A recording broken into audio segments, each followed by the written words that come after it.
This is a production of World Video Bible School. To God be the glory. Where do we go when we die? I suppose this is a question that every man who has ever lived has thought about, because death is something that we all face. As we grow and mature, we see those around us pass on. We see our grandparents die, and maybe later we see our parents pass away as well, maybe even our siblings and friends. And the truth is clear that we too are going to die. And we wonder, what then? You know, a lot of strange ideas have been given to answer this question. Some have suggested reincarnation. That is the idea that if you've lived a good life, you come back in the form of another creature. Some have the idea of a ghost, and they have the idea that you come back as a spirit and you live in the house where you used to dwell. Some have the idea of purgatory. That is, you go to a place of punishment until you've paid your debt, and then you can move on from there. And of course, many people have the idea that you just cease to exist. That is, when you breathe your last breath, that there will be no more conscious existence. But you know, as a Christian, I don't have to engage in a guessing game. I don't have to buy into superstitions or myths, because I can know the answers to the questions, not only where I came from, but also where I'm going.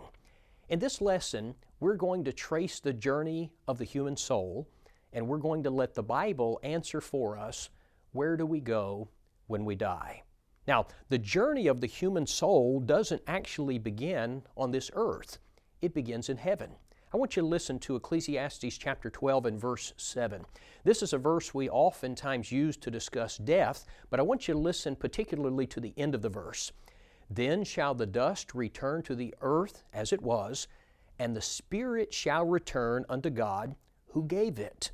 Hebrews chapter 12 and verse 9 calls God the Father of spirits. And so the spirit originally comes from heaven. It comes from God. And so at the point of conception, when the egg meets the sperm and a human life is created, God places a soul, He places a spirit into that new body.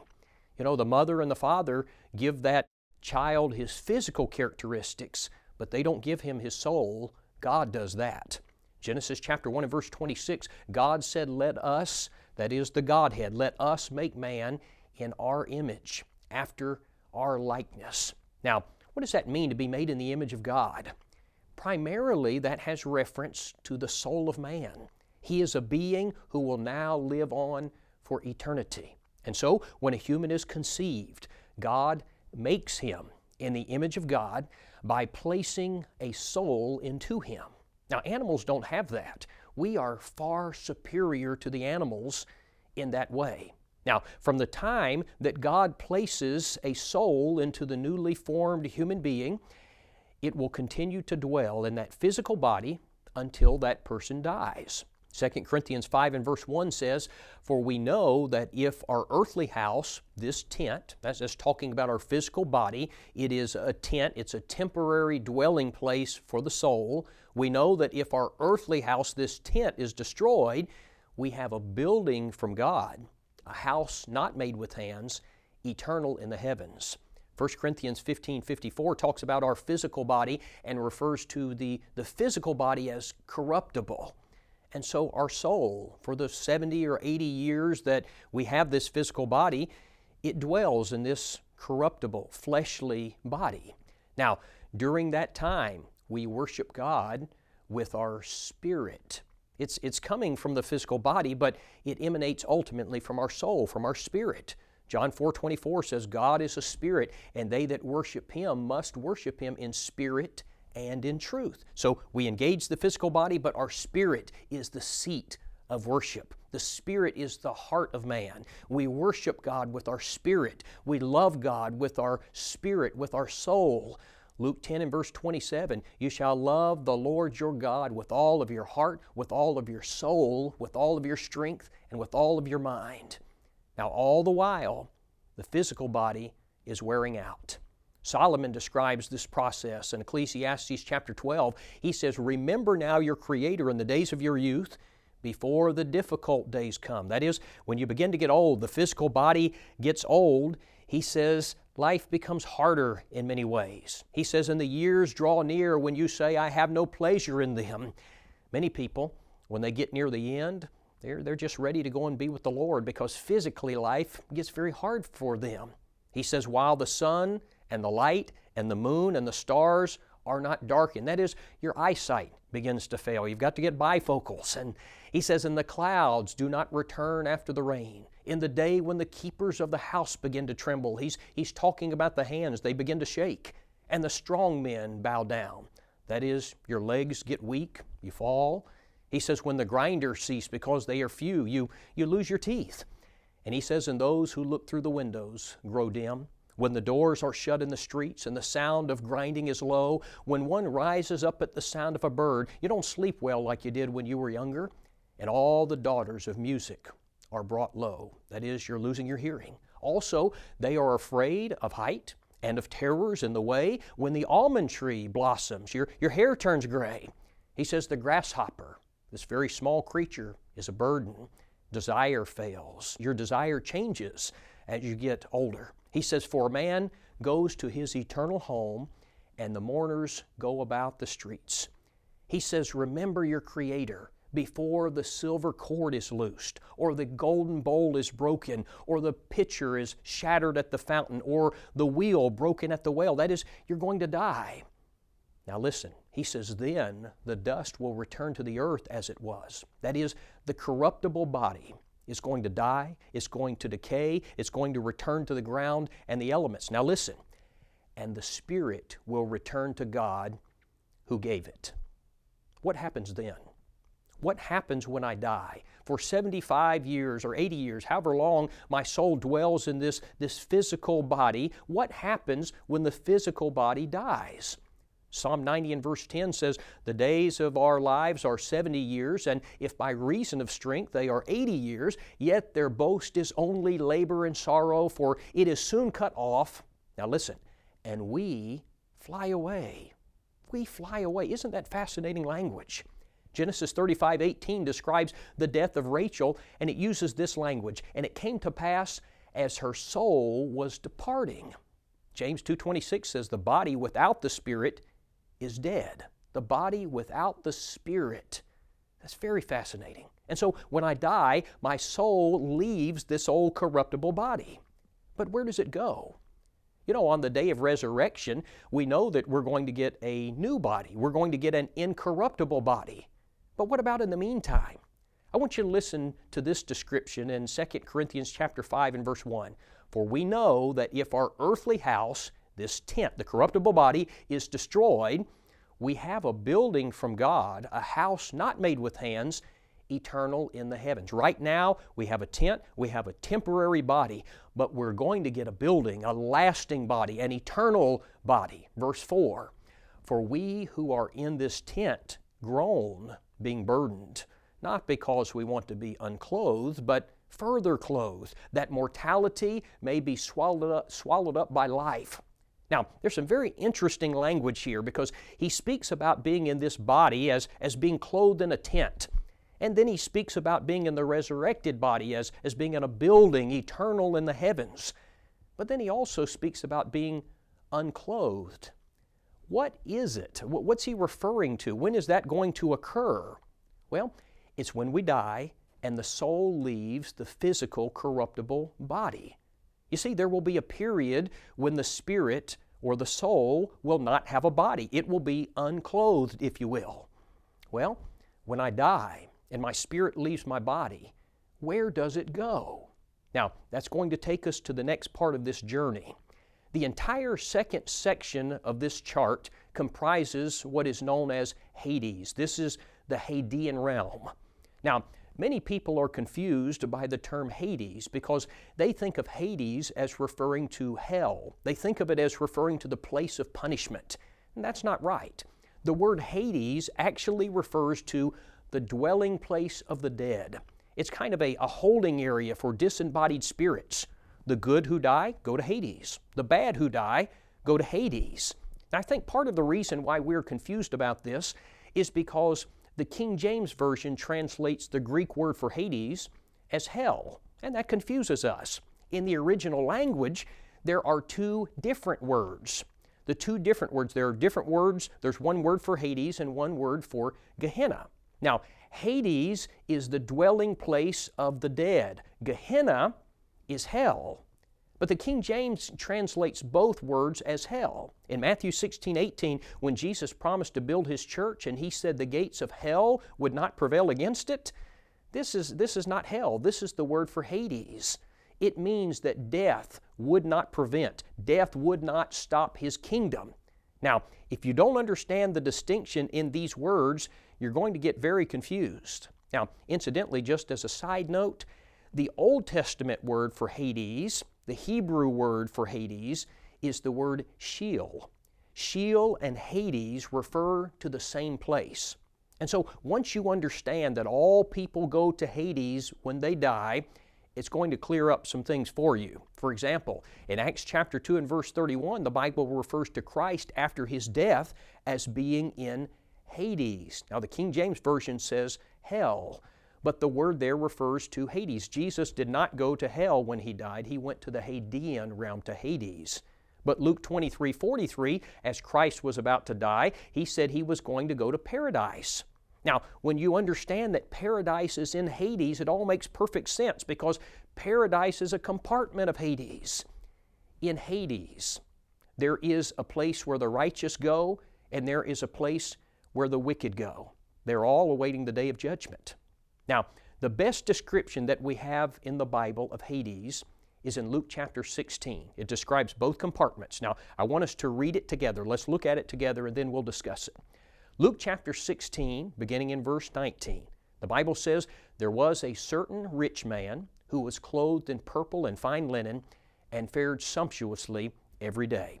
But there was a certain beggar named Lazarus, full of sores, who was laid at his gate, desiring to be fed with the crumbs which fell from the rich man's table. Moreover, the dogs came and licked his sores. So it was that the beggar died and was carried by the angels to Abraham's bosom. The rich man also died and was buried, and being in torments in Hades." Now the King James uses the word hell. It says that he was in hell, but that's not right. The New King James correctly says that he was in Hades. Being in Hades, he lifted up his eyes, and he saw Abraham afar off and Lazarus in his bosom. And then he cried, "Father Abraham, have mercy on me, and send Lazarus that he may dip the tip of his finger in water and cool my tongue, for I am tormented in this flame." But Abraham said, "Son, remember that in your lifetime you received your good things, and likewise Lazarus evil things.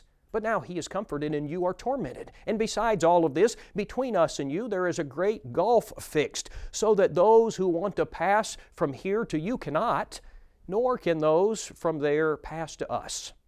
Now, I want us first to look at this place where Lazarus was taken. We're told that when Lazarus died, he was carried by angels to Abraham's bosom. Now, this is the compartment of Hades where the righteous go to await judgment. It's the place known as paradise. This is the same place that Christ promised the thief on the cross that he would go. Remember, he said in Luke 23:43, "Assuredly I say to you that you will be with me in paradise." In Luke 16:25, the Bible tells us that in this place, the righteous are comforted. In fact, if you study the background, the etymology of the word paradise, it carries with it the idea of a pleasure garden. Now, the opposite compartment of Hades is where the rich man went. This place is a place of torment. Now, this section of Hades is called Tartarus in the original Greek. Peter uses this word in 2 Peter 2 and verse 4 when he said, "For if God spared not the angels that sinned, but cast them down to Tartarus and delivered them into chains of darkness to be reserved unto judgment." They are waiting for the judgment day. Now, this place is described for us in Luke 16, verses 22 and 23 this way. Verse 22 says, "The rich man also died and was buried." Verse 23, listen to this, "And in hell," the King James says hell, the word is Hades, "and in Hades he lift up his eyes, being in torments." Now, normally when I teach on this subject, I would spend some time here talking about the misery and the suffering of this place. And we could spend an entire lesson just on that subject. But for now, let's briefly observe that this rich man in torment is burning in fire. He is crying out for mercy. He's begging for mercy. He believes that a mere drop of water would bring him at least a moment's relief. And I want you to appreciate with me that every person from the beginning of this world until now, every person who has died lost in the eyes of God is in this place. Many of them have been there for thousands of years, many just for minutes, some for seconds. But they're there and they're suffering. Now, another observation that I want us to notice is the fact that there is consciousness in the Hadean realm. You know, there is a doctrine taught by some in the religious world called soul sleeping. And soul sleeping suggests that when a person dies, that he goes into a state of unconsciousness and he ceases to be aware. But this passage, as well as others, teach us that after death, men are very much aware of what's going on. The rich man's crying in pain. Lazarus is comforted. You know, Psalm 116 and verse 15 says, "Precious in the sight of the Lord is the death of His saints." Friends, I don't believe that refers to them slipping into a state of unconsciousness. That doesn't make any sense to me.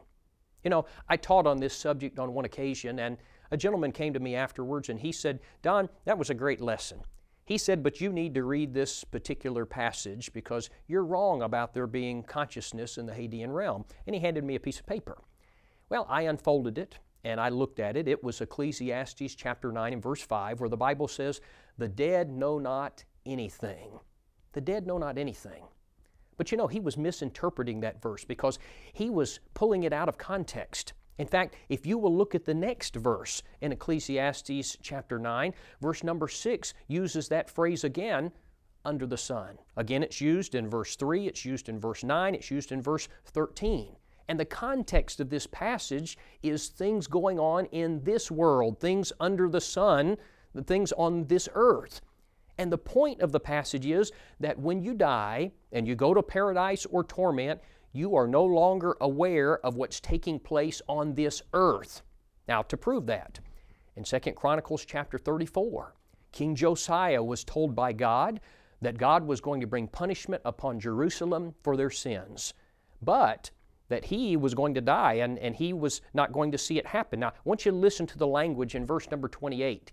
He said, "Surely I will gather you unto your fathers." That is, you're going to die. "You shall be gathered to your grave in peace, and your eyes shall not see all the calamity that I will bring on this place and its inhabitants." Now, what's the point?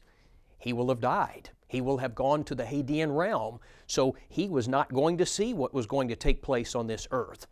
The dead know not anything with regard to what's going on back here.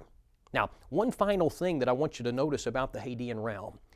You notice that on the chart that between paradise and torment, there's a green line and it has the words great gulf.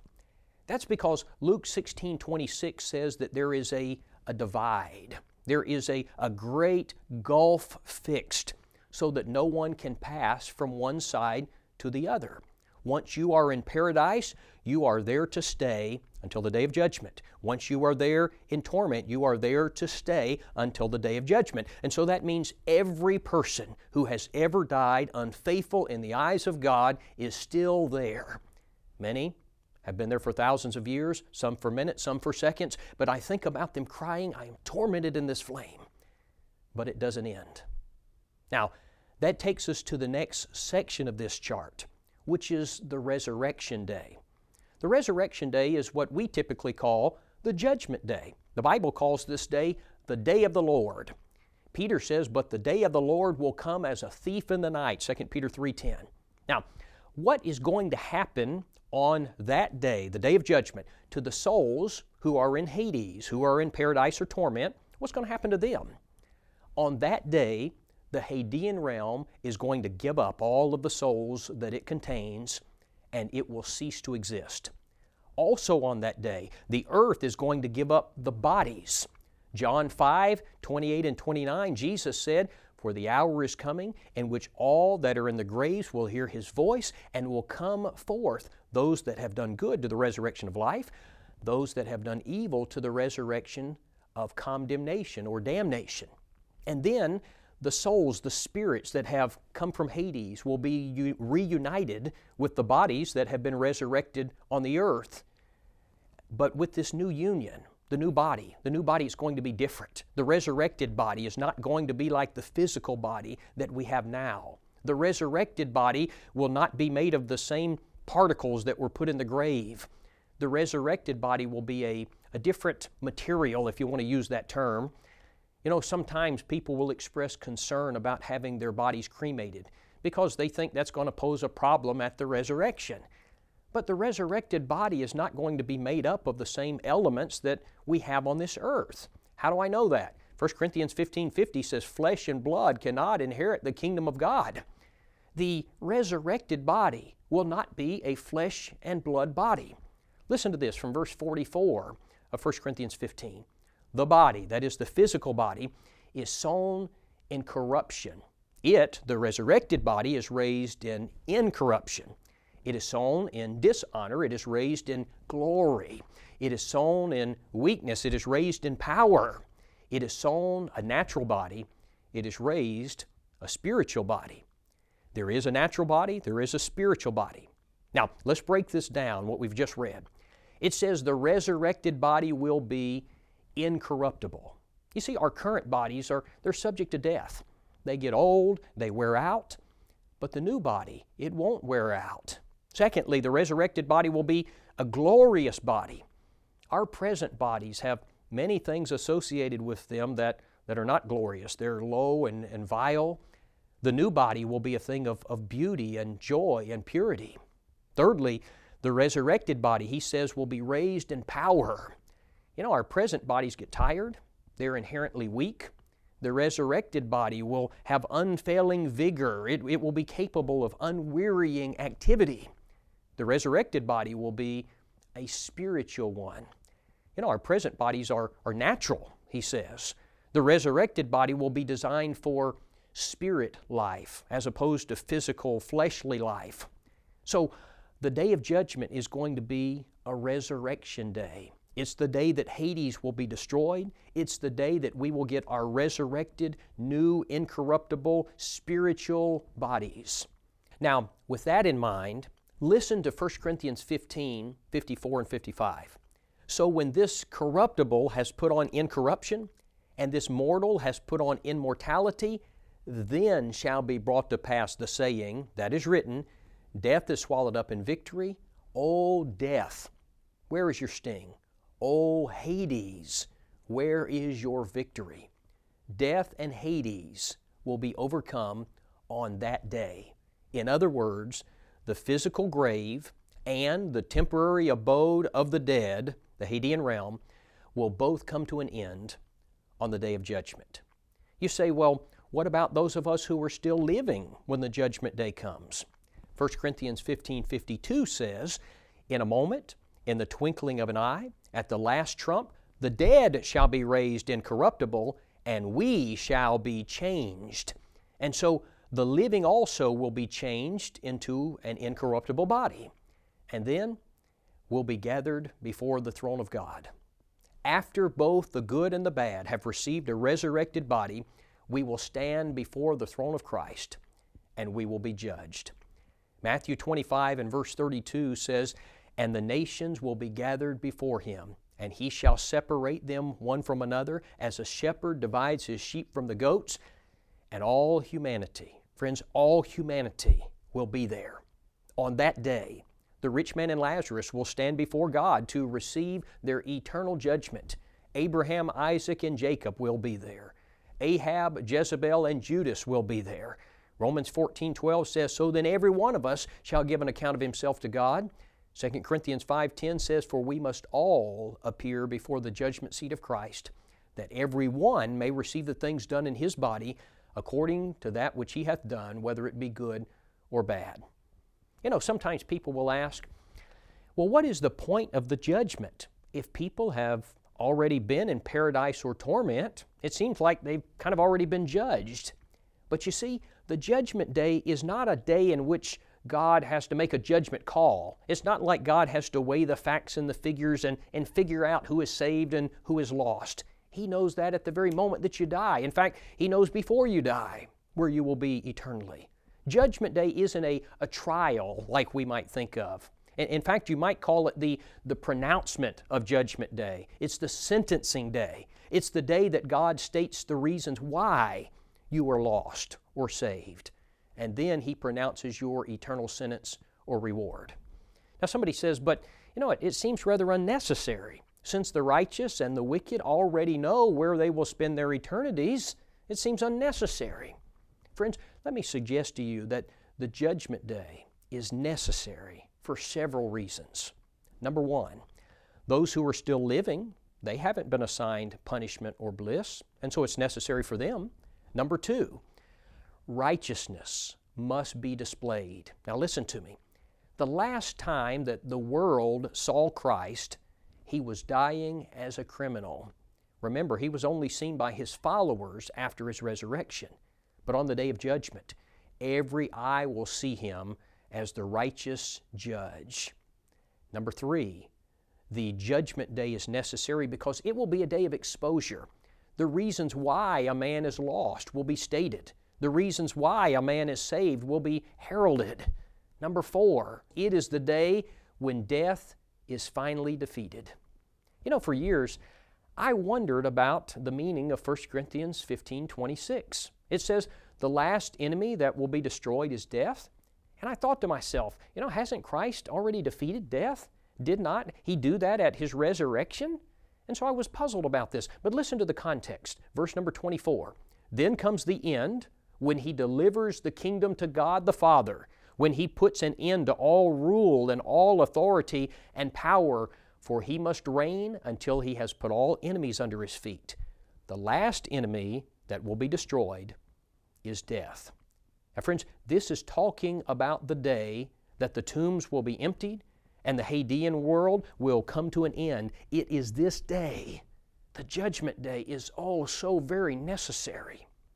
Now, the next part of the chart we're going to talk about is eternity. In Matthew 25:46, the Lord said, "And these shall go away into everlasting punishment, but the righteous into life eternal." You know, man has been created in the image of God and thus has been given an eternal soul, and that soul will never cease to exist. Now, the Greek word that's translated as eternal means eternal, everlasting, without end, never to cease, indeterminate as to duration. Now, you'll see in the chart there are two alternatives as to where we will spend eternity. One is a place of eternal bliss. That's the destination of the faithful. It's heaven. And to them the King will say on the day of judgment, "Come, you blessed of my Father, inherit the kingdom prepared for you from the foundation of the world." Matthew 25:46, He calls this place life eternal. Now, the other destination is a place of eternal torment. It's hell. It's described in Revelation 21:8 as the lake which burns with fire and brimstone, which is the second death. It's the place the Lord has in mind in the judgment scene in Matthew 25, where He says to the sinners, "And these shall go away into everlasting punishment." How long then is the punishment in hell going to last? Is the punishment in hell going to be temporary, or are people just going to burn up and cease to exist? No, the Bible says it's going to last eternally. It's going to be everlasting. Revelation 14:11 says, "And the smoke of their torment ascends forever and ever, and they have no rest, day or night." Friends, I can't imagine anything more terrifying than that. You know, the man who dies and goes to hell, he has tomorrow and the next day and the next year and the next 100 years and a million years from now, he will still be suffering and burning and continuing to exist. Each day that passes, he's no closer to the end. Now, you know, we're speaking rather accommodatively because there is no time in eternity. He will simply be suffering forever. The soul of man enters the physical body at the point of conception, and at death it goes into Hades, where it remains as a spirit until the day of resurrection. On that day, It reunites with the body, the new incorruptible body, and then that soul and the new body will spend eternity in heaven or hell. Now, we've been discussing the future of our souls, but let's bring the discussion back home to where you and I live. If you go back to the beginning of the chart, you will notice that on the earth there are two categories, the saved and the lost. And everyone on earth fits into one of these two categories. You'll also notice that the saved and the lost are traveling on different pathways. Notice that for the saved, for the righteous, the pathway representing death is very narrow. Now that's because Matthew 7:14 says, "Straight is the gate and narrow is the way that leads to life, and few there be that find it." Notice also that for the lost, their pathway for death is wide. And that's because Matthew 7:13 says, "Wide is the gate and broad is the way that leads to destruction, and there are many who go in by it." And perhaps the most important thing to notice is that after death, the saved and the lost end up in different locations. And friends, where you will go when you die depends on where you are heading while you're alive. Every person alive today is on one of two paths. It is either the narrow path that leads to heaven, or it is the wide path that leads to hell. If you died today, what does eternity hold for you? If you died in the next few moments, where would you be when you opened your eyes? What would you see? Seconds from now, what would you see? Would it be angels carrying you to paradise, or would you lift up your eyes being in torment?